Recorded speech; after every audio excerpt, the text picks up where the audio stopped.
اور اسی عشق کے بارے میں علامہ اقبال نے کیا خوب کہا ہے کہ بے خطر کود پڑا آتش نمرود میں عشق. یہ وہی تو عشق ہے نا جو آگ میں کودنے جا رہا ہے. حضرت ابراہیم آگ میں نہیں کودے ہیں، عشق کودا ہے. بے خطر کود پڑا آتش نمرود میں عشق، عقل ابھی محو تماشائے لبے بام رہی.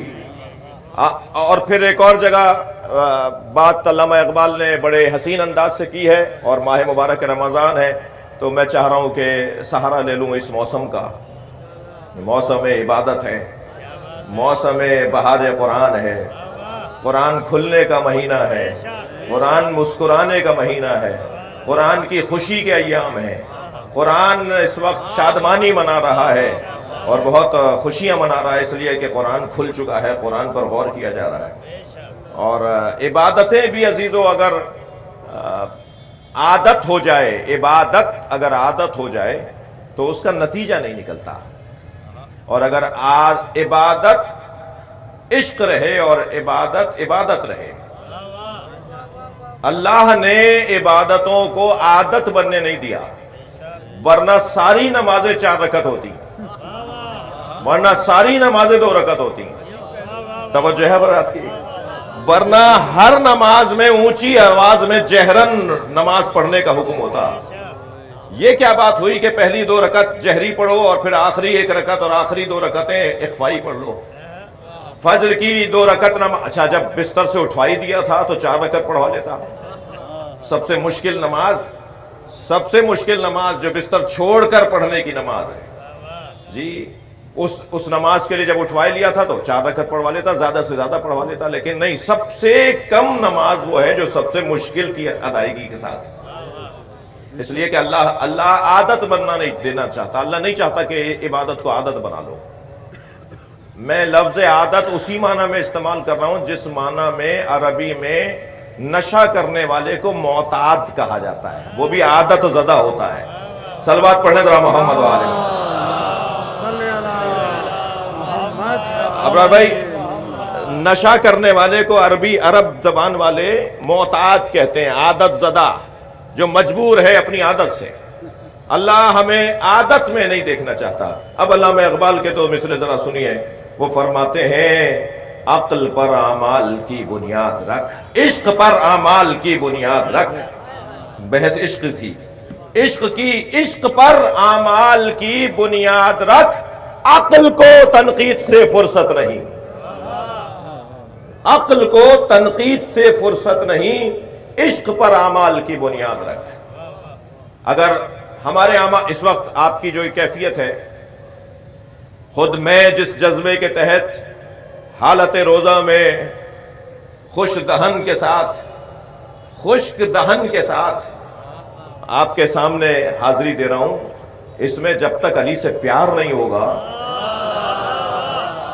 صلوات پڑھ لیں ذرا مولا کی ذات پر، ممکن ہی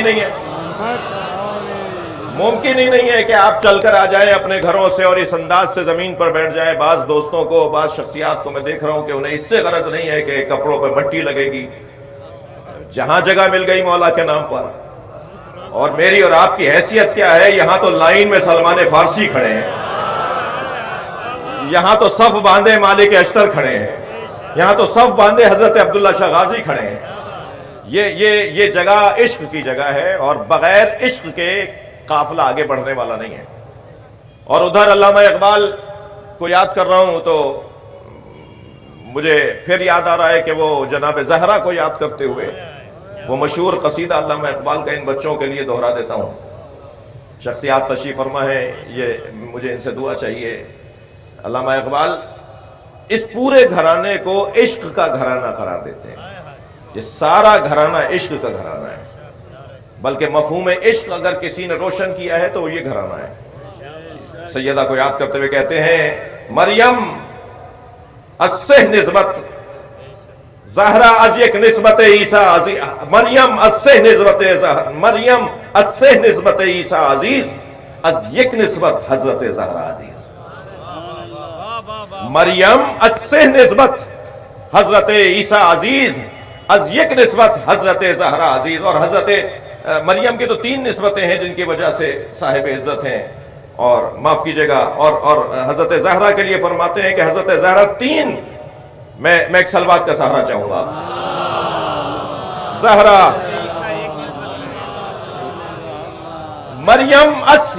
مریم از یک نسبت عیسیٰ عزیز، از سہ نسبت حضرت زہرا عزیز۔ مریم ایک نسبت حضرت عیسیٰ کی وجہ سے صاحب عزت ہیں، تین نسبتوں کی وجہ سے حضرت زہرا صاحب عزت ہے۔ نور چشم رحمت للعالمین۔ بھائی آپ کی توجہات میرے ساتھ ہے تو ذرا گردن ہلاتے رہیے گا، بات میری پہنچ رہی ہے۔ حضرت زہرا کی تین نسبتوں کو بیان کر رہے ہیں۔ سب سے پہلی نسبت نور چشم رحمت للعالمین، آن امام اولین و آخرین۔ یہ اس کی آنکھوں کی ٹھنڈک ہے جو اولین یعنی حضرت آدم سے حضرت عیسیٰ تک، اور پھر آپ کے زمانے سے لے کر قیامت تک جو اولین اور آخرین کا امام ہے، یہ اس سیدہ، اس نبی کی نور چشم ہے۔ اس سے نسبت حضرت زہرا عزیز، از یک نسبت مریم، از یک نسبت عیسیٰ عزیز، از سے نسبت حضرت زہرا عزیز، نور چشم رحمت للعالمین، آن امام اولین و آخرین، بانو آن، دوسری نسبت بانو آن تاجدار حل عطا، جس کے سر پہ حل عطا کا تاج سجا ہوا ہے، یہ اس کی زوجہ ہے، یہ اس کی بانو ہے۔ بانو آن تاجدار حل عطا، مرتضی مشکل کشا شیر خدا۔ بھائی میں پاکستان کے ملاؤں کی بات مانوں یا مصور پاکستان کا عقیدہ رکھو؟ صلوات پڑھے محمد و آل محمد۔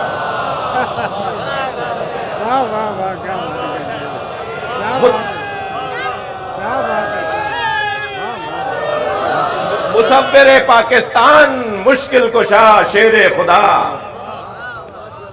بانو آن تاجدار حل عطا، مرتضی مشکل کشا شیر خدا۔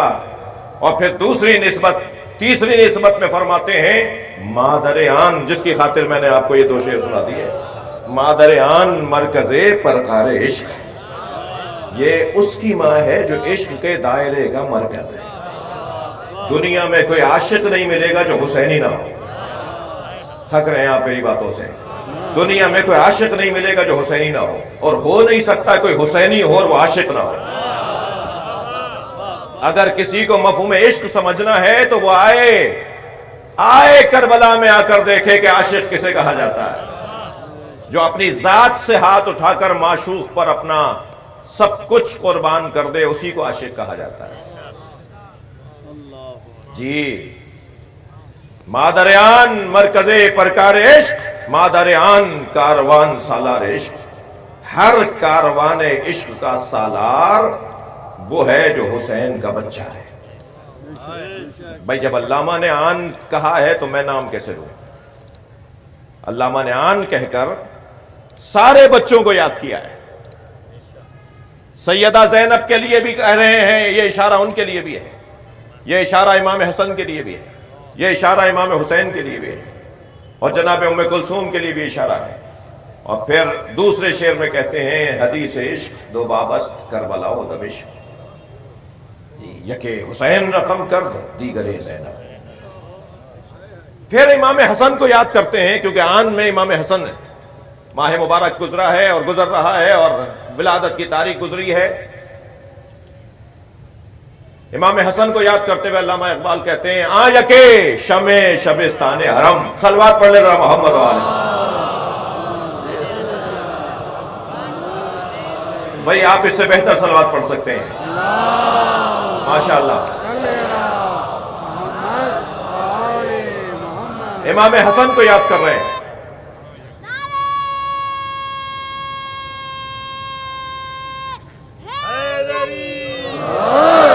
آ یکے شمع شبستان حرم۔ بچے توجہ کریں، جوان متوجہ ہوں۔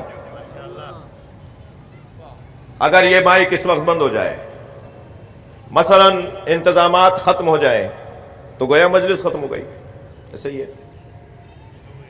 شمع شبستان حرم، یعنی اگر حرم الہی کی شمع ہی گل ہو جائے تو پھر حرم کہاں کھلا رہے گا؟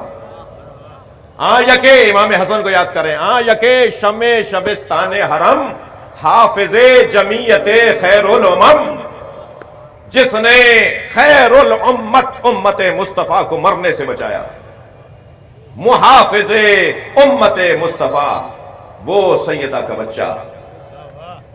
بھئی دو مصرے اس کے بعد والے جو ہیں وہ فیصلہ کن مصرے ہیں، اور صاحبان دقت سے میں توجہ چاہوں گا۔ علامہ اقبال، میں کہتا ہوں جی اس پاکستان کو ایک سنی نے سوچا تھا اور ایک شیعہ نے بنایا تھا، لہذا سنیوں کا بھی وہی حق ہے جو شیعوں کا حق ہے۔ نہ سارے سنی مل کر شیعوں کو کچھ کہہ سکتے ہیں، اور نہ شیعہ یہ سوچے کہ سنیوں کا کچھ بگاڑ سکتے ہیں۔ اور یہ عشق کی وادی ہے، اس مجلس میں بھی یہ تو کہہ کر کسی نے دعوت نہیں دی کہ صرف شیعہ آئیں گے، یہ تو پیار کا ماحول ہے، یہ تو محبت کا ماحول ہے۔ ویسے بھی اس دروازے پر آنے والا ہر وہ شخص ہے جس کا ضمیر زندہ ہے۔ وہ جنگلوں کو مہکتا چمن بنا دے گا، وہ جنگلوں کو مہکتا چمن بنا دے گا، اداس گھر کو بھی رش کی عدن بنا دے گا۔ وہ بگڑ چکی ہے جو تیری تقدیر ہے پاکستان، تو ادھر یہ ہمارا حسن بنا دے گا۔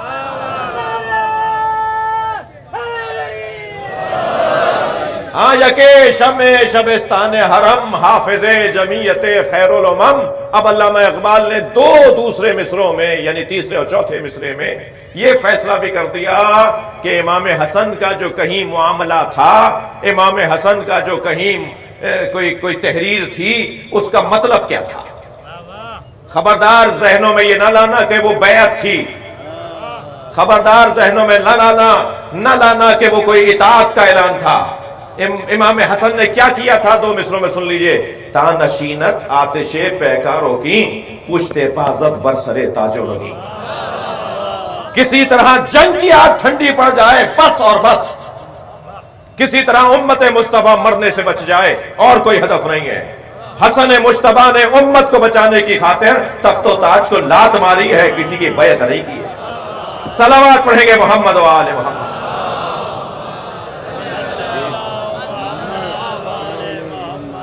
لہذا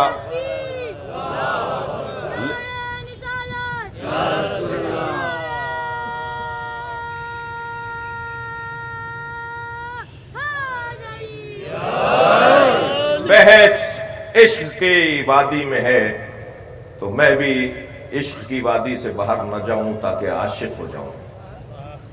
ایک ایسے عاشق کا تذکرہ ہے جس نے مفہوم عشق کو روشن کیا ہے۔ جی عاشق، اچھا میں پھر تھوڑی سی ہلکی سی گھبراہٹ کا شکار ہوں کہ اس لفظ سے، کیونکہ لوگ یا ایک تعداد مانوس نہیں ہے اور ممبر سے اس کے بیان کا انس نہیں ہے، اس لیے تھوڑا سا اور میں اپنے آپ کو اور اپنے بیان کو مضبوط کروں کہ عشق حقیقی ہی عشق ہے۔ عشق مجازی تو محسوس کرنے کی بات ہے کہ کچھ ایسا بھی ہو سکتا ہے۔ حضرت یوسف کے ساتھ زلیخا کا جو قصہ تھا، وہ شروع تو عشق مجازی سے ہوا، مگر کمال پر اس لیے پہنچا کہ وہ عشق حقیقی میں بدل گیا، ورنہ گم ہو جاتا یہ قصہ بھی، تاریخ میں یہ قصہ بھی ڈاکٹر صاحب گم ہو جاتا اگر وہ عشق حقیقی میں نہ بدلا ہوتا۔ بہت دیر اس موضوع پہ بات کی جا سکتی ہے کہ حضرت یوسف اور زلیخا کا قصہ کیا تھا، مضمون ہمارا نہیں ہے، مگر میں ایک جملہ کہہ کر اپنی بات کو مضبوط بناؤں۔ جب تک عشق مجازی رہا، یوسف آگے جاتے تھے اور زلیخا پیچھے رہتی تھی، اور جب عشق حقیقی میں تبدیل ہوا تو زلیخا آگے ہوتی تھی اور یوسف پیچھے چلتے تھے۔ آپ تاریخ جا کے دیکھ لیجئے، قصہ ہی کچھ اور ہو گیا تھا۔ اب اللہ کی توجہ تھی زلیخا پر، تو فرمایا اے یوسف اس سے شادی کرو، اس لیے کہ اب یہ تمہاری عشق کرنے والی نہیں ہے، میرے محمد سے پیار کرتی ہے، یہ میرے مصطفیٰ سے پیار کرتی ہے۔ جب کہا تھا نا حضرت یوسف نے کہ کیفا لو رأیت نبیا کانا فی آخر الزمان یقال لہ محمد، کس سے کہا؟ حضرت یوسف نے زلیخا سے. تمہارا کیا حال ہوتا، تم مجھے دیکھ کے کہہ رہی ہو کہ میرا یہ حال تمہارے چہرے کی وجہ سے ہوا ہے. تمہارا کیا حال ہوتا اگر آخری زمانے میں آنے والے نبی کو دیکھ لیتی جس کو محمد کہہ کے پکارا جائے گا. تو جیسے ہی حضرت یوسف نے نبی کا نام لیا تو کہنے لگی صدقتا یا یوسف، اے یوسف تم سچ کہہ رہے ہو، وہ تم سے زیادہ حسین ہے. حضرت یوسف نے فرمایا کیفا علمت انی صدقت، تمہیں کیسے پتا چلا کہ میں سچ کہہ رہا ہوں؟ کہنے لگی ہینا ذکرتہ وقع حبہ فی قلبی، جب تم محمد محمد کہہ رہے تھے نا، ان کی محبت میرے دل میں اتر رہی تھی. آواز قدرت آئی ہے، یوسف ہم نے اسے معاف کیا، تم بھی اسے معاف کر دو، اور اب اس سے شادی کرو اس لیے کہ اس کے دل میں میرا محمد بستا ہے. ایک جملہ ضرور کہوں گا، یا اللہ اگر نبی کی گناہگار بھی مصطفیٰ کی عاشق ہو جائے تو تو معاف کر دیتا ہے. یہ مسلمان تو تیرے نبی کا کلمہ پڑھنے والے ہیں، انہیں اپنے نبی کے صدقے میں معاف فرما دے. صلوات علیہ کریں گے محمد والے.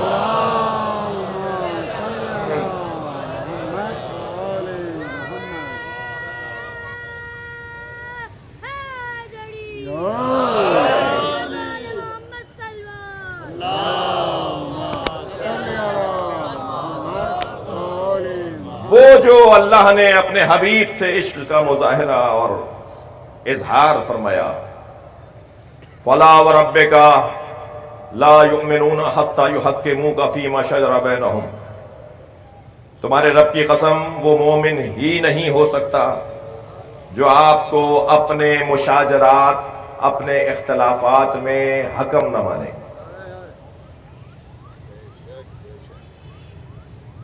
ثم لا يجدوا في انفسهم حرجا مما قضيت، اور پھر جب آپ فیصلہ سنا دیں تو بال برابر بھی ان پر وہ فیصلہ گرا نہ گزرے، تب تو وہ مومن کہلائیں گے.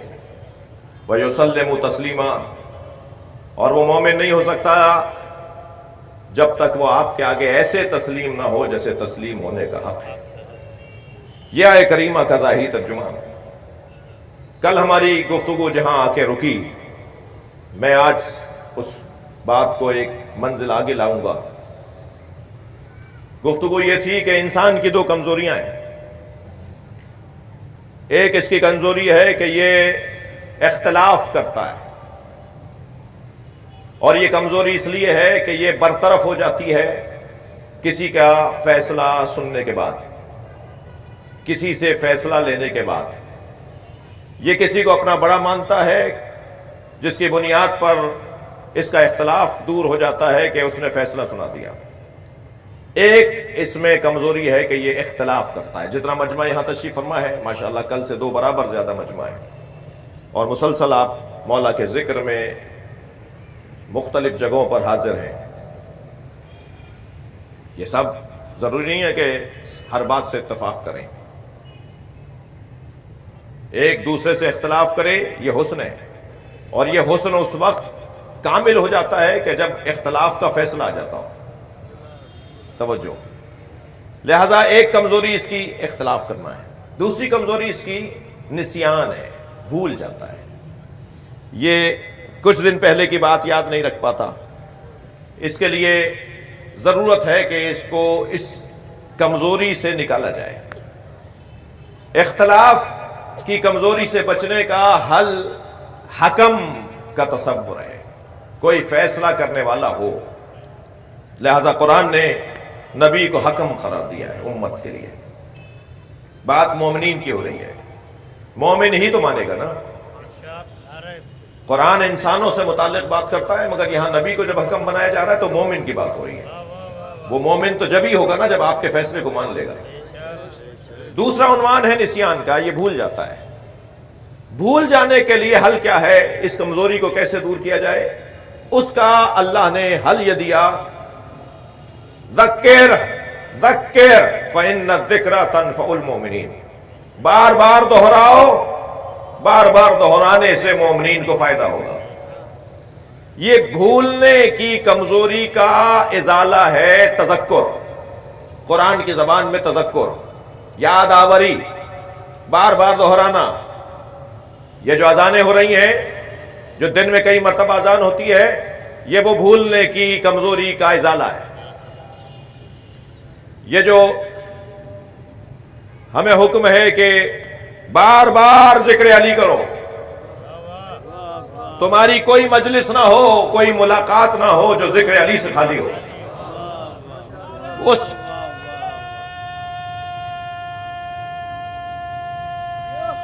ماشاءاللہ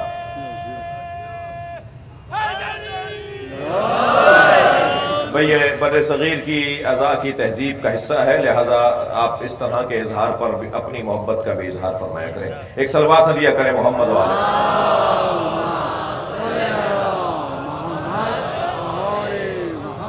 تذکر بار بار دہراؤ، بار بار دہرانے سے مومنین کو فائدہ ہوگا۔ کیا اعلان فرمایا سرکار نے؟ سرکار نے اعلان فرمایا کہ زینوا مجالسکم بذکر علی بن ابی طالب، اپنی مجلسوں کو علی کے ذکر سے زینت دو۔ تو مجلس تو دو لوگوں کی ملاقات کو بھی کہا جاتا ہے۔ جب دو لوگ آپس میں ملیں گے اور مولا علی کا تذکرہ ہوگا تو سرکار کے حکم پر عمل ہوگا، اور کم سے کم علی کا ذکر یہی ہے کہ جو خاص طور پہ ہمارے سندھی برادران اور عام طور پر اکثر مولائی ایک دوسرے سے ملتے ہوئے یا علی مدد بول دیتے ہیں۔ جب ایک دوسرے سے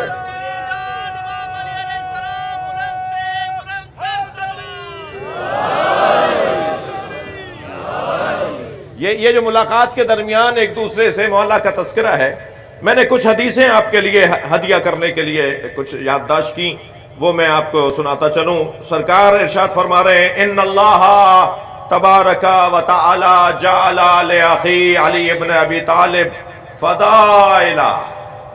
بھائی ایسے نہیں سنیں گے آپ، اللہ نے میرے بھائی علی ابن ابی طالب کے لیے فضائل قرار دیے ہیں۔ توجہ، ان اللہ تبارک و تعالی جعل لأخی علی ابن ابی طالب فضائل لا یحصی عددها غیرہ، جو خود اللہ کے علاوہ ان فضائل کی کوئی گنتی نہیں کر سکتا۔ اللہ نے میرے بھائی علی کے لیے جو فضائل قرار دیے ہیں، اچھا اس بات کا اندازہ ہے کہ میں جس حلیے میں ہوں، اس حلیے والے لوگ یہ مسئلہ بیان کرتے ہیں کہ حالت روزہ میں اگر نبی رسول کی طرف کوئی بات منسوب کر دی جائے جو انہوں نے نہ فرمائی ہو تو روزہ باطل ہو جائے گا۔ لہٰذا میں حدیث کی سند کو پرکھنے کے بعد بولوں گا تاکہ عبادت بھی ہو جائے اور میری عبادت محفوظ بھی رہ جائے۔ صلوات پڑھنے ذرا محمد و آل محمد۔ جی بات وہ ہوگی جو مستند ہو۔ ایک اور صلوات نبی کی ذات پر ہدیہ۔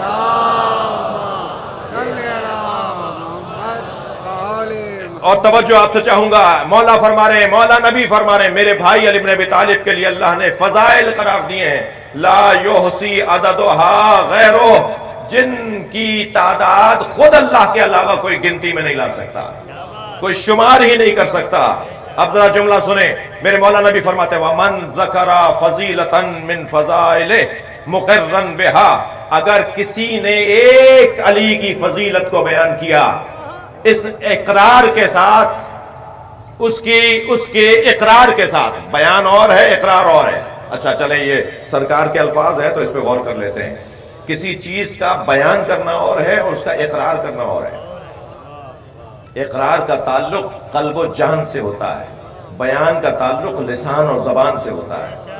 بہت ساری چیزیں ہیں جو میں اور آپ بول تو دیتے ہیں مگر خود مانتے نہیں ہیں۔ یہ ہنر ہے کہ وہ بولیں کہ جو مانتے بھی ہوں۔ فرما رہے ہیں کہ جس نے علی کی ایک فضیلت کو ذکر کیا مقرن بہا، اس کے اوپر اعتبار اور یقین رکھتے ہوئے غفر اللہ لہ ما تقدم من ذنبہ وما تأخر۔ خطرناک بات کرنے جا رہا ہوں، سرکار نے کہا اس لیے کہہ رہا ہوں، نبی فرما رہے ہیں کہ جس نے علی کی ایک فضیلت بیان کی اللہ اس کے ماضی کے گناہ بھی معاف کرے گا، آگے کی غلطیاں بھی معاف کرے گا۔ بھائی اس پہ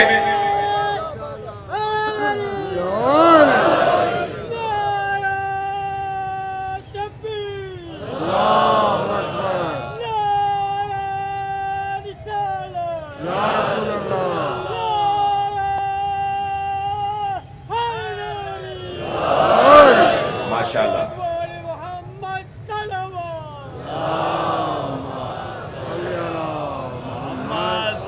اب میں کیا کروں کہ بعض اوقات کچھ سوالات ذہن میں ایک طوفان کی طرح بہنے لگتے ہیں، تو ایک صلوات پڑھ لیں ذرا محمد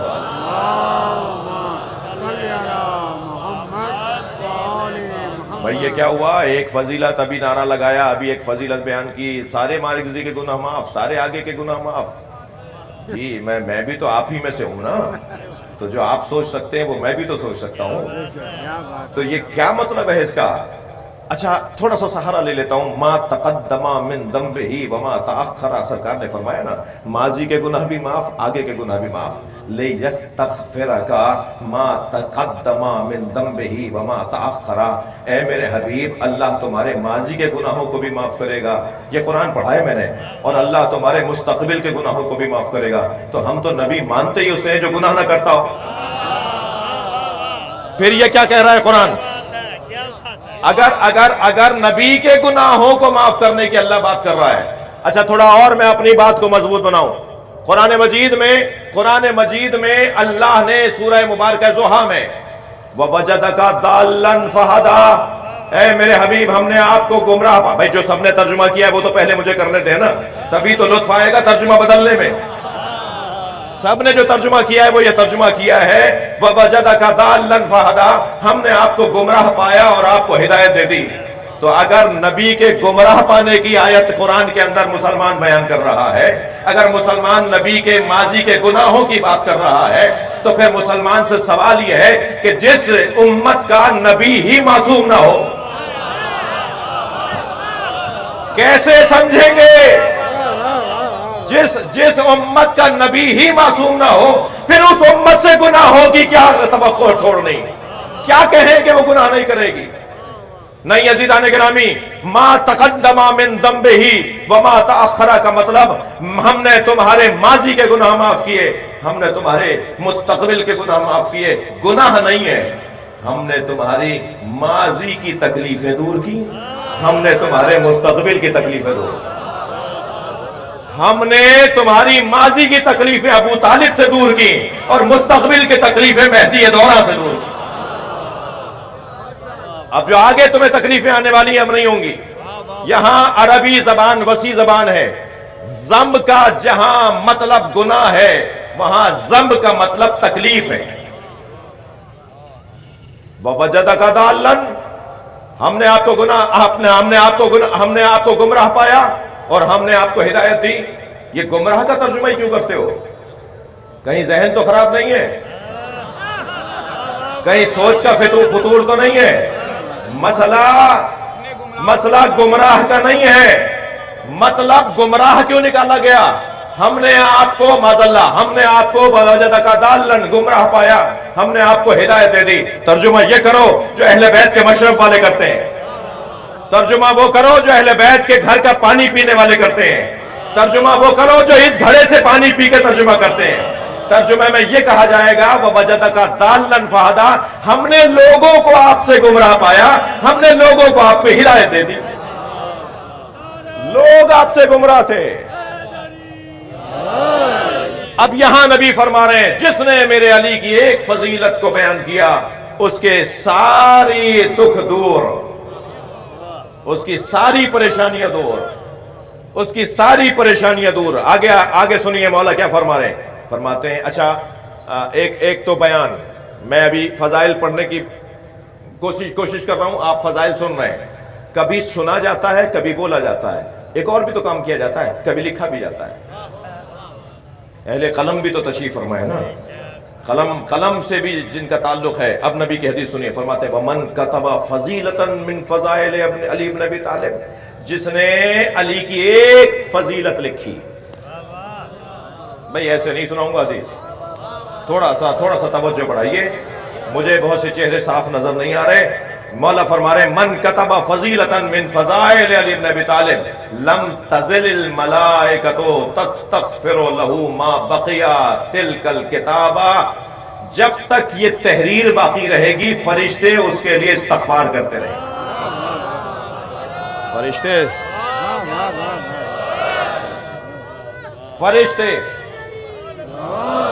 فرشتے اس کے لیے استغفار کرتے رہیں گے. اب اس کے بعد والی حدیث سنا رہا ہوں. آپ کیا کر رہے ہیں اس وقت؟ میں اگر مولا کے فضائل بیان کروں تو آپ اس وقت سن رہے ہیں. اب آپ کے لیے کیا فرمایا؟ من استمع فضیلتا من فضائل غفر اللہ لہ الذنوب. اگر کوئی علی کی ایک فضیلت سنے اللہ اس کے گناہوں سے ہاتھ اٹھا لے گا. صلوات پڑھیں محمد و آل محمد.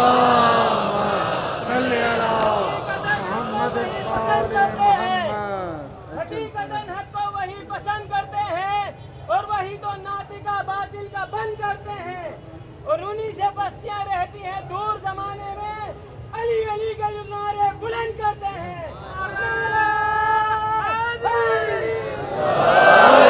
بھئی آپ اس سے اچھی بہتر صلوات دیا کریں گے. اللہم صل علی محمد و آل محمد. ذکر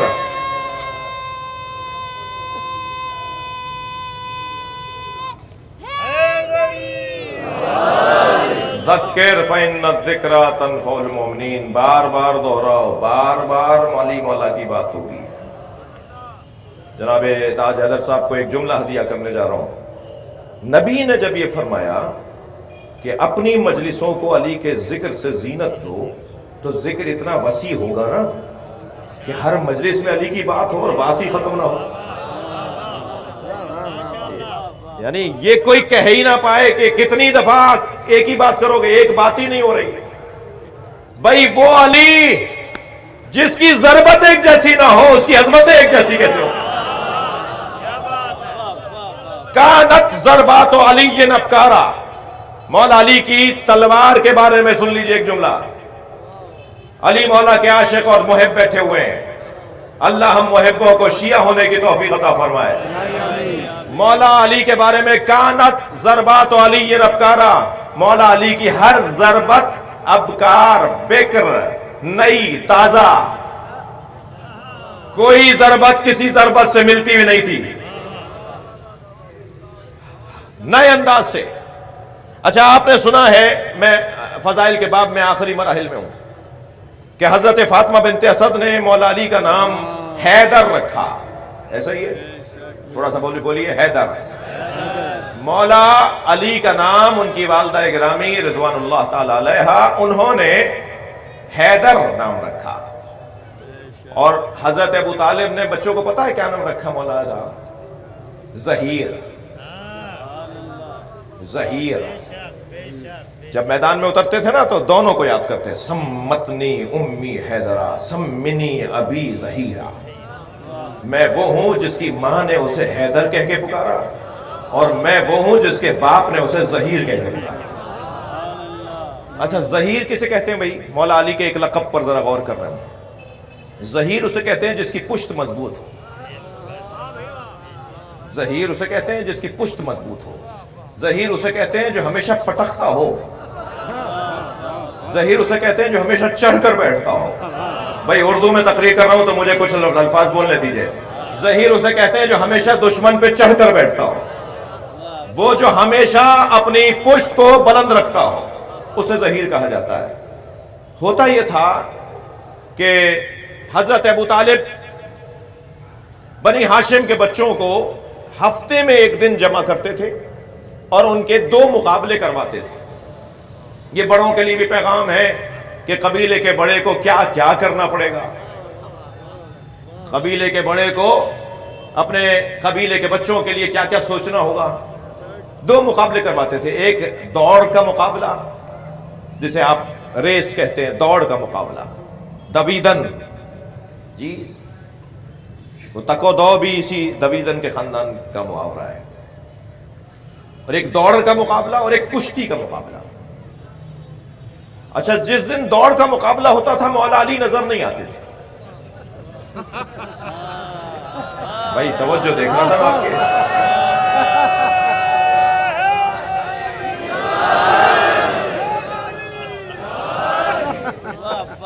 ایک دن پوچھ لیا حضرت ابو طالب نے، علی جب دوڑ کا مقابلہ ہوتا ہے تو تم نظر نہیں آتے. تو حضرت امیر المومنین نے فرمایا بابا مجھے یہ کھیل اچھا نہیں لگتا. بھائی صلوات پڑھنے مولا کی ذات پر.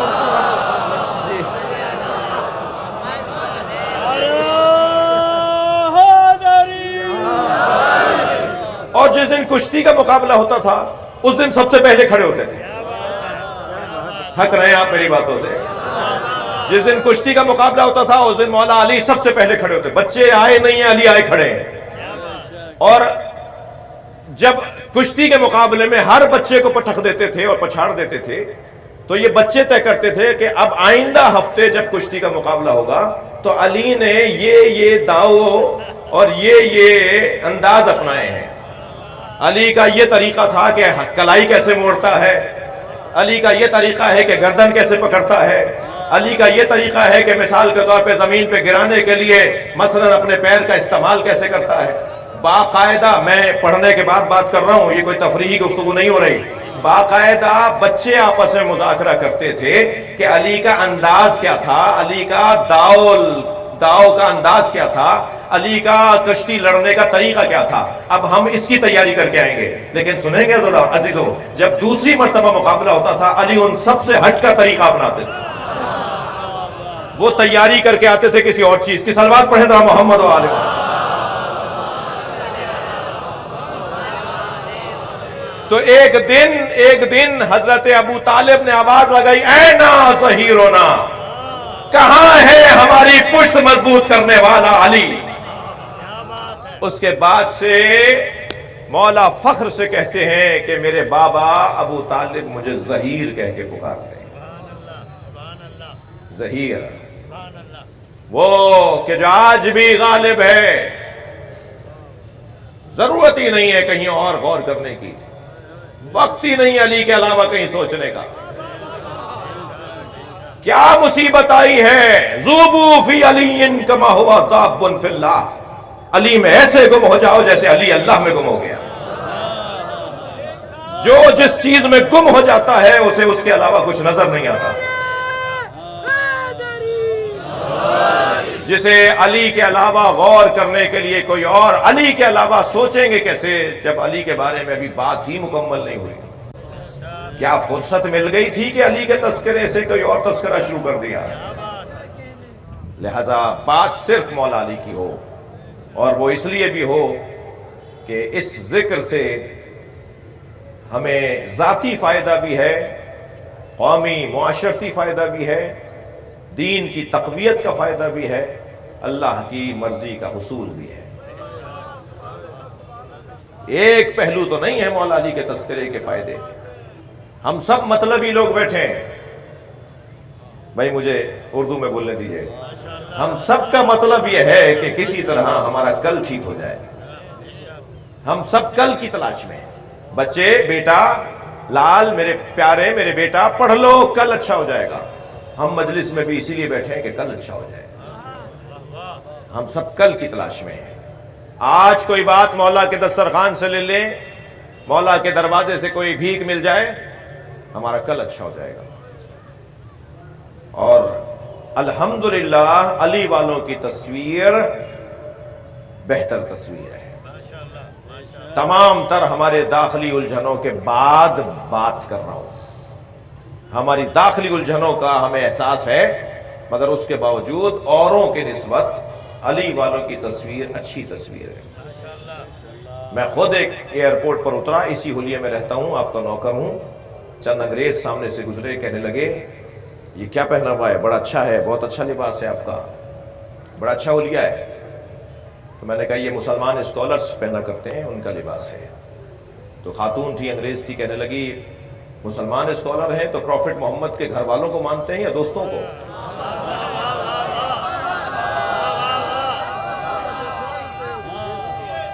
جی میں نے کہا پروفٹ محمد کے دوستوں کا احترام کرتے ہیں مگر اطاعت گھر والوں کی کرتے ہیں. تو وہ آپس میں کہنے لگے کہ جو پروفٹ محمد کے گھر والوں کو مانتے ہیں نا وہ اچھے مسلمان ہیں. یہ دنیا بول رہی ہے. 500 سے زیادہ نئے مسلمانوں کے ایک سائٹ بنی ہوئی ہے، ریبورن اہل بیت کے نام سے. اہل بیت کے نئے چاہنے والوں کے انہوں نے اپنے ریمارکس ڈالے ہوئے، اپنے انہوں نے تاثرات ڈالے ہوئے. اس کو ذرا جا کے پڑھیے، آپ کو اپنی قدر کا اندازہ ہوگا.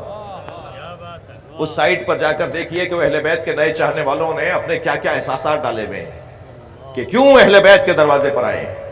تب ہمیں احساس ہوگا کہ اللہ نے ہمیں کتنی بڑی نعمت دی ہے جسے حب علی کہا ہے. اور اس نعمت کی حفاظت ہے، اس نعمت کی حفاظت کا ایک طریقہ ہے اس کو دہرانا، جو اس وقت میں اور آپ کر رہے ہیں. وقت بہت ہو گیا، مجھے معاف کیجیے گا. میں کچھ شخصیات سے دعا بھی چاہتا تھا اور بات بھی ہماری کسی حد تک منزل پر آئی ہے. کل انشاءاللہ اس سلسلے کی میرے حصے کی یہ تیسری اور آخری مجلس ہوگی. 18واں روزہ علی کی زندگی کا آخری روزہ ہے. اس کے بعد علی نے، میرے مولا نے روزہ نہیں رکھا، اس لیے کہ حکم شرعی یہی ہے.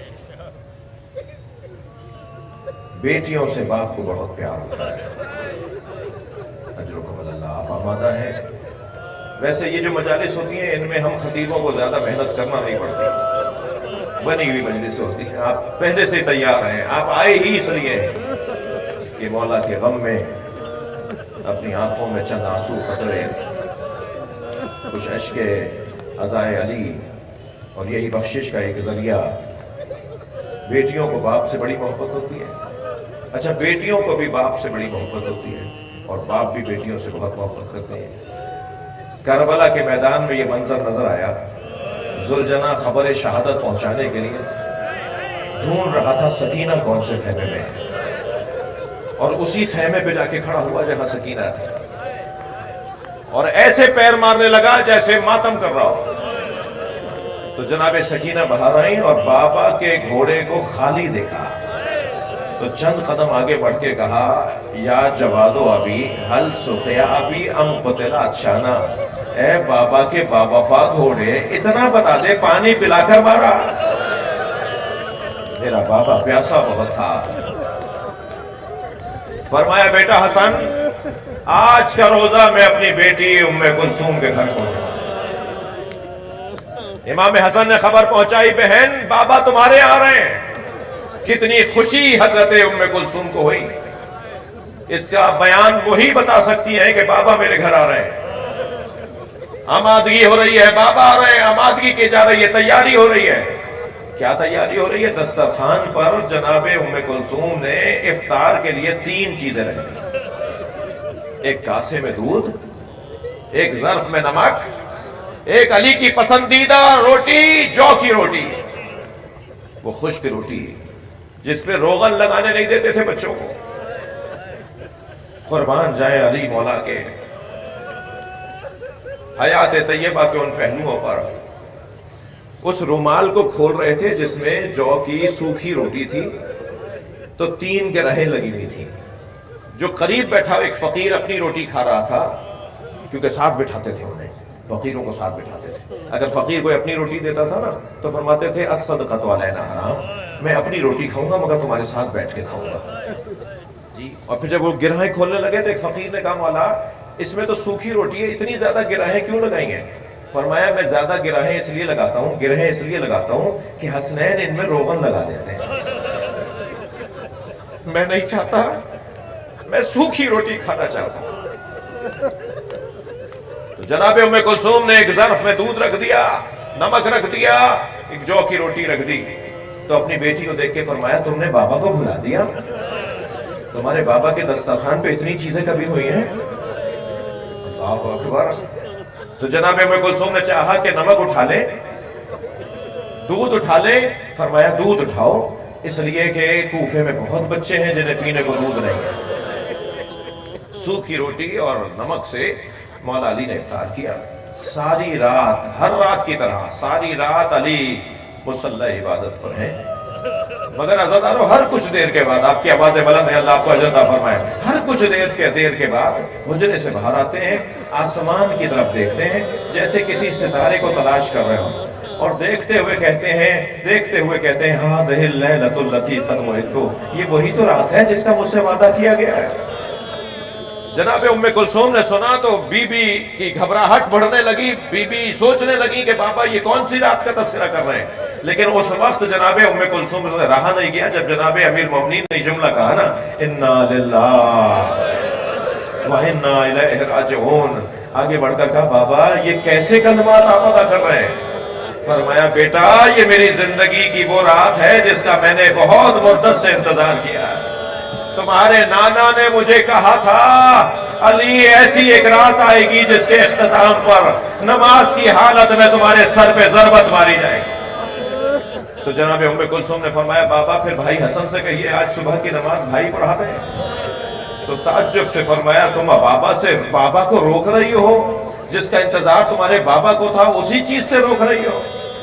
آمادہ ہوئے عزادارو، بس دو جملے اور سنیے. آمادہ ہوئے، سر پر امامہ رکھا، میرے مولا نے ابا دوش پر لی، نالین پیروں میں لی، چلے ہیں حجرے سے نکلے ہیں کہ بی بی کے گھر میں پلنے والی بطخوں نے پر مارتی ہوئی پھڑ پھڑاتی ہوئی اپنے اپنے کنج اور کونوں سے نکلتی ہوئی آئیں اور مولا کے سامنے آ کے کھڑی ہو گئی. کوئی مولا کی ابا کے دامن کو چونچ میں لے رہا ہے، کوئی اپنا سر علی کے پیروں پہ رکھ رہی تھی. مولا زمین پر بیٹھ گئے، ان کے سر پر ان کے بدن پر ہاتھ پھیرتے ہوئے فرمایا بیٹا اگر انہیں پال سکو تو رکھنا ورنہ انہیں آزاد کر دینا. یہ تمہارے گھر کی مرغابیاں بھی میرا نوحہ بڑھ رہی ہیں. کچھ آگے بڑھے، دروازے سے باہر جانے لگے تو زنجیر در نے کمر میں لپٹ کر علی کو روک لیا.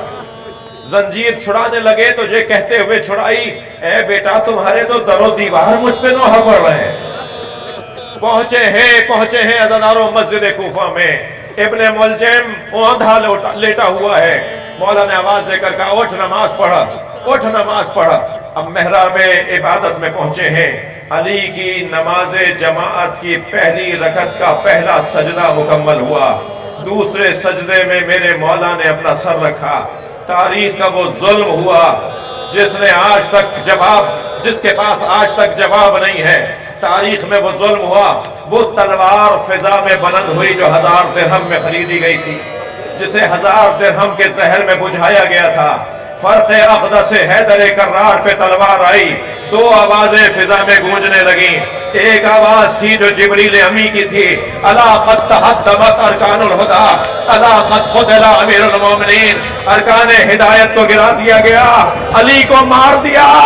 ایک آواز علی کی گونج رہی تھی، فزتو ورب الکعبہ، رب کعبہ کی قسم علی کامیاب ہو گیا. الا لعنت اللہ علی قوم الظالمین فسيعلم الذين ظلموا أي منقلب ينقلبون. ماتم حسین یا حسین.